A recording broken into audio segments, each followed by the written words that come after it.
The Dow Jones looks set to see a higher open this Wednesday morning in anticipation of a coronavirus stimulus deal by Congress because the White House and the Senate reached an agreement overnight. Now, the action in futures on the upside followed an epic comeback by Wall Street yesterday as the Dow Jones soared more than 2,100 points, or over 11%, posting its biggest one-day percentage gain since 1933 and its best point increase ever.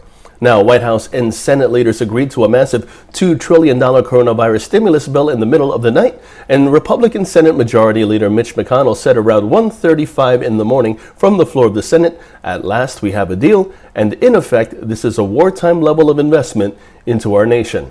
This while Democratic Senate Minority Leader Chuck Schumer, he went on to say that this is not a moment of celebration, but one of necessity.